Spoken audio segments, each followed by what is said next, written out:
مسلمان ہوتے ہیں نا، لا الہ الا اللہ پڑھ لیجئے، جنت میں چلے جائیے گا۔ میرے اندر تبدیلی پیدا ہوئی، میں نے اپنے اسٹاف کو سمجھانا شروع کیا، میرے اسٹاف کہنے لگے مولانا لگتا ہے آپ تو وہابیت سے متاثر ہو گئے۔ میں نے کہا کیوں بھائی، آپ کی باتیں ایسی ہوتی ہیں۔ میں نے کہا دیکھو اللہ کے رسول نے فرمایا لا الہ الا اللہ پڑھنے سے جنت میں چلا جاتا ہے آدمی۔ کہا کہ ہاں۔ میں نے کہا یہ میرا چپراسی آیا راجپوت ہے، ایک چپراسی تھا چائے پلاتا تھا وہ۔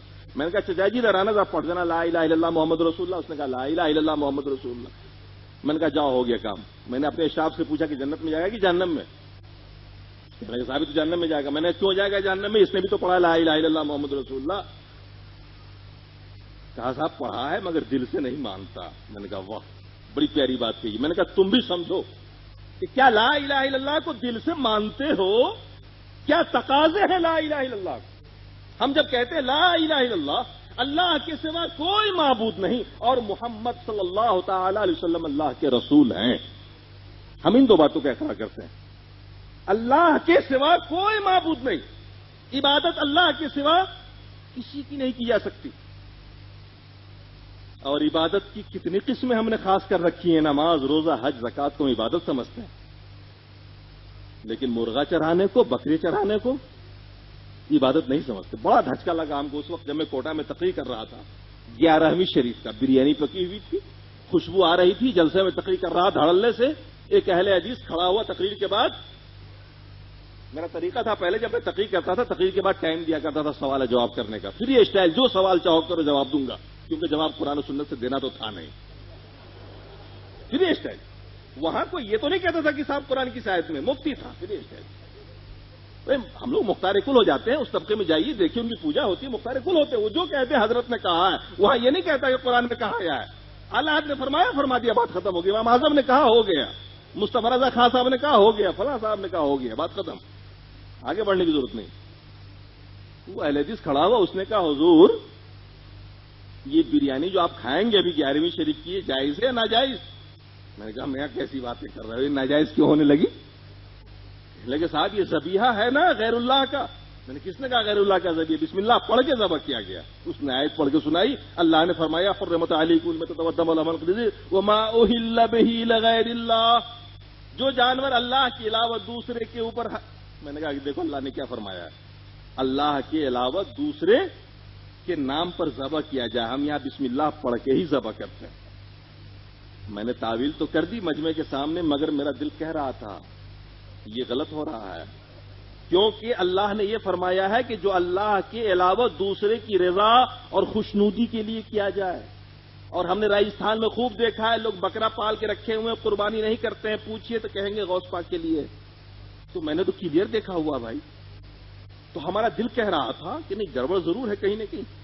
ہم پڑھتے بسم اللہ پڑھ کے ہی ذبح کرتے ہیں، لیکن حقیقت میں وہ کسی نہ کسی بزرگ کے لیے خاص ہوتا ہے، تو یہ شرک ہو گیا۔ السلام علیکم۔ اس کلپ میں اس وہابی مولوی نے کہیں جاہلانہ باتیں کہی ہیں اور کہیں غلطیاں کی ہیں، قرآن کی آیت پڑھنے میں بھی غلطیاں کی ہیں، لیکن ان ساری غلطیوں پر گرفت نہ کرتے ہوئے اصل جو ان وہابیوں کا مسئلہ ہے، جو موقف ہے ان کا، اس کی وضاحت میں کر دوں، اس کا رد کر دوں۔ اس نے اس بات کو تو قبول کیا کہ سنی بھی جب کسی جانور کو ذبح کرتے ہیں تو اللہ ہی کے نام پہ ذبح کرتے ہیں، ٹھیک ہے۔ اچھا، اب پہلے یہ سمجھنے کی ضرورت ہے کہ مرغا چڑھانا، بکرا چڑھانا کسی ولی کے نام پر یہ کیا ہے۔ پہلی بات یہ کہ جو بھی سنی مسلمان جب بھی کوئی جانور ذبح کرتا ہے تو ذبح کرنے سے مقصد اس ولی کو خوش کرنا نہیں ہوتا، یعنی یہ مقصد نہیں ہوتا کہ میں جانور ذبح کر کے خون بہاؤں تاکہ وہ ولی خوش ہو جائے، یہ مقصد ہرگز نہیں ہوتا، بلکہ ذبح کرنے سے مقصد گوشت حاصل کرنا ہوتا ہے کہ میں جانور ذبح کروں تاکہ اس کا گوشت حلال ہو جائے، پھر اس گوشت کو میں پکاؤں اور مسلمانوں کو کھلاؤں، اور مسلمانوں کو کھانا کھلانا چونکہ ثواب ہے، مجھے ثواب ملے گا، تو اس ثواب کو میں کسی ولی کی روح کو بخش دوں۔ اسی لیے ہم دعا کرتے ہیں کہ اے اللہ جو کچھ کھانا حاضر کیا گیا اس کا ثواب فلاں ولی کو پہنچا، یعنی کھانا کھائیں گے تو یہ زندہ مسلمان لوگ، مگر مسلمانوں کو کھانا کھلانے کا جو ثواب ہے یہ ثواب کسی نہ کسی ولی کو پہنچے۔ اور ظاہر ہے مسلمانوں کو کھانا کھلانا ثواب ہے۔ حضور صلی اللہ علیہ وسلم کی سنت ہے، سرکار دو عالم صلی اللہ علیہ وسلم بھی اپنے صحابہ کی دعوتیں کیا کرتے تھے، ولیمے کے علاوہ بھی غریبوں کی بھی کیا کرتے، مالداروں کی بھی کیا کرتے۔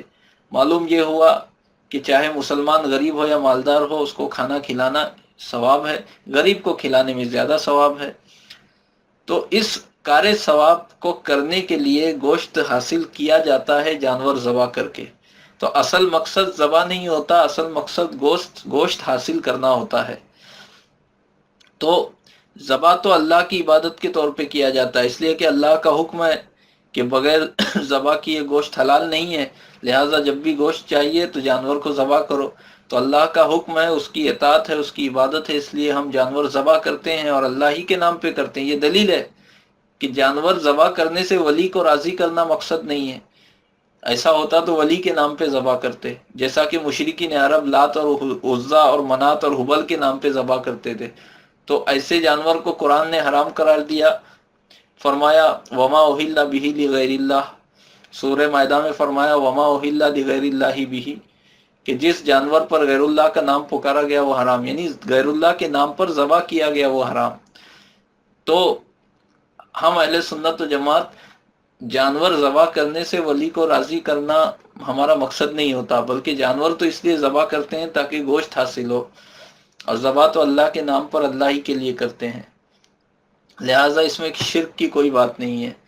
اور گوشت حاصل کر کے ہم لوگوں کو کھلاتے ہیں، اس کا ایصال ثواب کرتے ہیں، اور ایصال ثواب تو بخاری اور مسلم کی حدیث سے ثابت ہے۔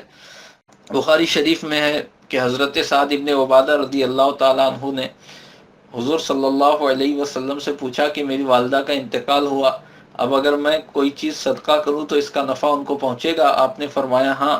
تو کہا میں آپ کو گواہ بناتا ہوں کہ میرا یہ پھلدار باغ میری ماں کی طرف سے صدقہ ہے۔ صحیح مسلم میں حدیث شریف ہے کہ ایک شخص نے کہا میرے والد کا انتقال ہو گیا اور انہوں نے وراثت میں کچھ مال چھوڑا ہے، اب اگر اور اس کے بارے میں کوئی وصیت بھی نہیں کی، یعنی وہ مال پورا میرا ہے کیونکہ وہ نہ وصیت کی ہے اور وراثت میں چھوڑا ہے اور میں لڑکا ہوں، وارث ہوں، تو اب اگر میں اس مال کو صدقہ کروں گا تو کیا میرے والد کو اس کا نفع پہنچے گا؟ حضور صلی اللہ علیہ وسلم نے فرمایا ہاں پہنچے گا۔ معلوم یہ ہوا کہ زندہ کوئی نیک کام کرے اور اس کا ثواب مرحومین کو پہنچانے کی نیت کرے تو پہنچتا ہے، یہی ایصال ثواب ہے۔ اور ظاہر ہے کہ ایصال ثواب اللہ کے لیے نہیں کیا جا سکتا، کیونکہ اللہ اس بات سے پاک ہے کہ اس کو ثواب پہنچایا جائے، ثواب تو غیر اللہ ہی کے لیے کیا جاتا ہے، اور جس کے لیے ایصال ثواب کیا جاتا ہے وہ اللہ کا بندہ ہی ہو سکتا ہے۔ تو جانور ذبح کر کے نیاز تقسیم کر کے جو ثواب بخشا جاتا ہے یہ ایصال ثواب ہے، اور یہ غیر اللہ ہی کے ساتھ ہو سکتا ہے، اللہ اس سے پاک ہے۔ اور شرک وہ کام ہے جو اللہ کے ساتھ خاص ہو، کسی غیر اللہ کے لیے نہیں کیا جا سکتا۔ تو جانور ذبح کرنے سے غیر اللہ کو خوش کرنا مقصود نہیں ہوتا، بلکہ گوشت حاصل کرنا مقصود ہوتا ہے، اور گوشت کو لوگوں کو کھلا کر تقسیم کر کے پھر اس کا ثواب ہم مرحوم کو پہنچاتے ہیں۔ تو یہ کام جو ایصال ثواب ہے یہ تو غیر اللہ ہی کے ساتھ ہو سکتا ہے۔ تو ہم ولیوں کی نیاز کا اہتمام کر کے توحید کو اور زیادہ مضبوط کرتے ہیں، اس لیے کہ ایصال ثواب کر کے ہم یہ بتا رہے ہیں کہ یہ غوث پاک خدا نہیں خدا کے بندے ہیں، تبھی ہم ان کو ایصال ثواب کر رہے ہیں۔ یہ خواجہ غریب نواز خدا نہیں خدا کے بندے ہیں، تبھی ہم ان کو ایصال ثواب کر رہے ہیں۔ اس پر مزید گفتگو بھی ہو سکتی ہے۔ حاصل کلام یہ کہ جانور ذبح کر کے اللہ کے ولی کو خوش کرنا مقصود نہیں ہوتا، بلکہ جانور ذبح کرنے سے مقصد گوشت حاصل کرنا ہوتا ہے اور ایصال ثواب مقصود ہوتا ہے۔ تو اس نے یہ بھی کہا کہ اللہ نے فرمایا کہ جو کام اللہ کے علاوہ کسی اور کی رضا اور خوشنودی کے لیے کرے وہ شرک ہے۔ اس خبیث مولوی سے میں یہ پوچھتا ہوں کہ قرآن کی کس آیت میں شرک کی یہ تعریف اللہ نے کی، کس حدیث میں اللہ نے شرک کی یہ تعریف کی؟ تم تو اپنے آپ کو اہل حدیث کہتے ہو کہ ہمارے دو ہی اصول، ایک اللہ دوسرا رسول، اللہ اور رسول نے تو شرک کی یہ تعریف نہیں کی ہے۔ بھائی بچہ ماں باپ کی خدمت کرے ماں باپ کو راضی کرنے کے لیے تو کیا یہ شرک ہو جائے گا؟ کچھ خدمتیں وہ ہیں جو ماں باپ کے ساتھ خاص ہیں، تو بچہ ان خدمتوں کو ماں باپ کو خوش کرنے کے لیے خاص کر دیں تو کیا اس سے بچہ مشرک ہو جائے گا؟ حدیث شریف میں آیا ہے کہ جبریل امین جو ہے یہ طالب علم کی رضا کے لیے اس کے راستے میں پر بچھا دیتے ہیں، فرشتے پر بچھاتے ہیں، صحیح حدیث میں آیا ہے۔ تو طالب علم کی رضا کے لیے فرشتوں کا پر بچھانا یہ بھی شرک ہو جائے گا، کیونکہ فرشتے بھی ایک ایسا کام کر رہے ہیں جس سے طالب علم راضی ہو، رضا مقصود ہے۔ تو کسی کو خوش کرنے کے لیے کسی کام کو خاص کرنا یہ شرک ہے، یہ کہنا خود گمراہی ہے، کیونکہ ایسی تعریف قرآن و حدیث میں تو نہیں آئی۔ تو حاصل کا اور اس نے ایک الزام سنیوں پہ لگایا کہ بکرا پالتے ہیں، قربانی نہیں کرتے، نیاز بناتے ہیں۔ تو بھائی جو بھی سنی اتنی طاقت رکھتا ہے کہ وہ نیاز کے لیے بکرا پالے یا بکرا ذبح کرے، تو وہ ضرور قربانی بھی کے دن بھی جانور ذبح کرتا ہوا آپ کو نظر آئے گا۔ حقیقت میں واقع میں ایسا کوئی سنی موجود نہیں ہے کہ جس کی طاقت ہو وہ قربانی نہ کرے مگر نیاز کرے، ایسا کوئی سنی نہیں ہے۔ اگر وہ نیاز کرتا ہے تو اس سے بھی زیادہ اہتمام کے ساتھ وہ قربانی کرتا ہے۔ یہ ایک مفروضہ ہے جس کو سنیوں کو بدنام کرنے کے لیے اس وہابی نے گڑھا ہے۔ اور مرحوم کی طرف سے ایصال ثواب کرنا یہ تو ثابت ہو گیا۔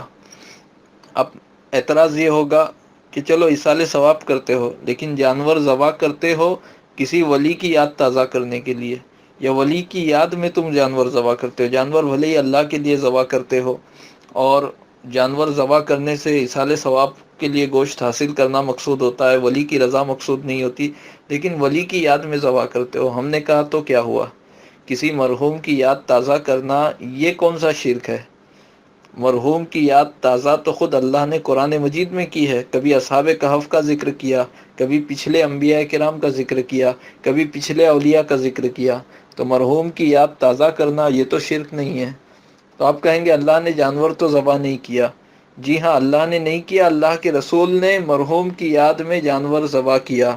یہ دیکھیے بخاری شریف، اٹھا کر دیکھیے، بخار آ جائے گا۔ حضرت عائشہ رضی اللہ تعالی عنہ راوی ہیں، فرماتی ہیں ما غرت علی احد من نساء النبی ما غرت علی خدیجہ، کہ نبی صلی اللہ علیہ وسلم کی کسی اور بیوی پر مجھے اتنی غیرت نہیں آئی جتنی خدیجہ پر آئی۔ فکان یکثر ذکرہا، اس لیے کہ حضور صلی اللہ علیہ وسلم ان کی کثرت سے یاد کیا کرتے تھے۔ فکان یکثر ذکرہا، کثرت سے ان کا ذکر کرتے، کثرت سے ان کی یاد کیا کرتے۔ اب اس یاد منانے، یاد کرنے کے سلسلے میں کیا کرتے؟ حضرت عائشہ آگے فرماتی ہیں فربما ذبح الشاۃ، کبھی کبھار بکری ذبح کرتے، ثم یقطعها اعضاء، پھر اس کی بوٹیاں بناتے، ثم یبعثها فی صدائق خدیجہ، پھر خدیجہ کی چاہنے والیوں میں، سہیلیوں میں اسے تقسیم کرتے۔ سبحان اللہ، بخاری شریف، صحیح بخاری کی حدیث ہے۔